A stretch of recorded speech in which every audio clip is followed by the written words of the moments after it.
গোপালগঞ্জে এই অবস্থার মধ্যে চিন্তা করা যায় বাংলাদেশে, যেখানে শেখ হাসিনা দেশ থেকে পালিয়েছে, প্রাণ রক্ষা করার জন্য পালিয়েছে, কারণ ওখানে থাকলে তো মানুষ পিষে ফেলতো রাস্তায়। যদি আমরা সেটা চাইতাম না যে বাংলাদেশে একটা ইতিহাস রচিত হতো যে জনগণ প্রধানমন্ত্রীকে পিষে ফেলছে, এইটা আমরা চাইতাম না, কিন্তু বাস্তবতা ওইটাই হতো যদি দেশে থাকতো। তো শেখ হাসিনা চলে গেছে, সমস্ত বড় বড় নেতারা পলাতক, ছাগলের 3 নাম্বার বাচ্চার মতো এইখানে চামচিকা যারা আছে সমর্থক সাঙ্গপাঙ্গ তারা লাফালাফি করতেছে গোপালগঞ্জ থেকে, আর বাংলাদেশের কোথাও কিন্তু পারছে না। গোপালগঞ্জে যারা আছেন আপনাদের কি শক্তি সামর্থ্য নাই? সারা বাংলাদেশ থেকে আমরা ফাঁসিবাদ ধরাতে পারলে আপনারা কেন পারছেন না?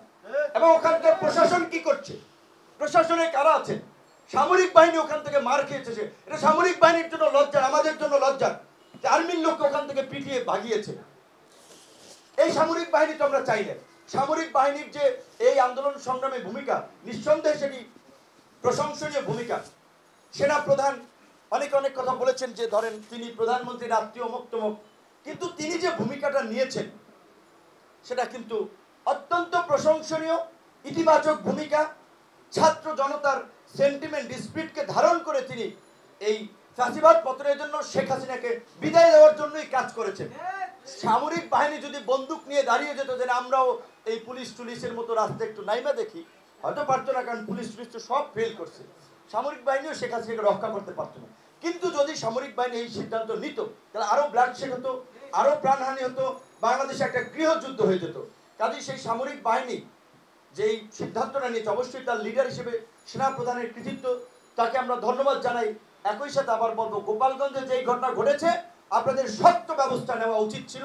কারা সেনাবাহিনীর গাড়িতে এই আক্রমণ করেছে, সেনা অফিসারদেরকে হামলা করেছে, সেইটা চিহ্নিত করে তাদেরকে বিচারের মুখোমুখি করা দরকার ছিল। স্বেচ্ছাসেবক লীগের নেতা, স্বেচ্ছাসেবক দলের নেতা মারা গিয়েছেন, হত্যা করেছে। সেখানে ওদের আপনারা যারা ভুক্তভোগী তাদের সাথে খোঁজ নিলে যেটা আমরা জেনেছি, প্রথমে তারা যাচ্ছিল, প্রথমে হালকা বাধা এসেছিল, সেটা যারা যাচ্ছিল তারা ডিফেন্স করেছে, মানে তারা তাদেরকে ধাওয়া দিতে চলে গেছে। পরে তারা সংগঠিত হয়ে এই হামলা করে মহিলাদের, শিশু সহ তাদেরকে হামলা করেছে, লাঞ্ছিত করেছে এবং এইভাবে একটা মানুষকে হত্যা করলো। আগামী 7 দিনের মধ্যে এই হামলায় যারা জড়িত গোপালগঞ্জে মাটির নিচে প্রয়োজন অভিযান চালিয়েও তাদেরকে চিহ্নিত করে আমরা প্রশাসনকে পরিষ্কার ভাবে বলতে চাই, নাহলে একজনেরও চাকরি থাকবে না, চাকরি থাকবে না। কারণ যদি এই হামলাকারীদেরকে, হত্যাকারীদেরকে যদি গোপালগঞ্জের মাটি থেকে গ্রেপ্তার করে কারাগারে না ভরতে পারেন, পরিষ্কার কথা। একই সাথে আরেকটি কথা বলে শেষ করব যে বেকারত্ব নিয়ে আমাদের অনেক আলাপ আলোচনা হচ্ছে, অনেক লেখালেখি হচ্ছে। আমাদের দেশের তরুণদের বড় একটা অংশ, এমনকি শিক্ষিতদেরও বড় একটা অংশ বেকার। জাতীয় বিশ্ববিদ্যালয়ের কিছু আগে যে রিপোর্ট প্রকাশিত হলো 66% বেকার, এবং এটা বাস্তব। হয়তো জাতীয় বিশ্ববিদ্যালয়ের ভাইরাও যদি আমার প্রতি রাগ করতে পারেন যে নূর ভাই আমাদের এই কথা বললো, জাতীয় বিশ্ববিদ্যালয় সহ দেশের অনেক শিক্ষা প্রতিষ্ঠানই বেকার উৎপাদনের কারখানা। এবং এই দোষ কার? ছাত্রের, এই দোষ কার? কেরানির, এই দোষ কার? শিক্ষকের, এই দোষ পলিসি মেকারদের। বাংলাদেশে এখন যে ডেমোগ্রাফিক ডিভিডেন্স চলছে, কর্মক্ষম তরুণদের সংখ্যাধিক্য, এইটাকে যদি আমরা কাজে না লাগাতে পারি ভবিষ্যৎ বাংলাদেশ বিপদের মুখে পড়বে। কর্মক্ষম তরুণ জনগোষ্ঠীর কর্মক্ষমতা তো সবসময় থাকবে না। কাজে আমরা যেটা দাবি করব শিক্ষা উপদেষ্টাকে, এটার বিষয়ে আমরা লিখিত আমরা প্রস্তাবনা দেব, বাংলাদেশের শিক্ষা নীতি নতুন করে সময়ের আলোকে প্রণয়ন করা এবং সেখানে কর্মমুখী শিক্ষা এবং বাস্তবমুখী শিক্ষাকে প্রাধান্য দেওয়া। গার্মেন্টসের সিইও আমাদের দেশে নেপাল থেকে নিয়োগ করা হয়, ভুটান থেকে, ইন্ডিয়া থেকে।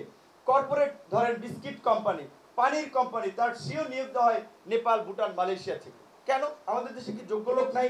যদি যোগ্য লোক না থাকে তাহলে ওই শিক্ষা ঢাকা বিশ্ববিদ্যালয়ে চালু করেন, ওই শিক্ষা নর্থ সাউথে চালু করেন, ওই শিক্ষা অন্যান্য বিশ্ববিদ্যালয়ে চালু করেন, কেন এখানে চালু করতেছেন না? কাজী শিক্ষার ব্যবস্থাকে ঢেলে সাজাতে হবে এই বেকারত্ব নিরসন করার জন্য। এবং সবচেয়ে যে বিষয়টি আমাদের সবার কনসার্নে থাকা দরকার,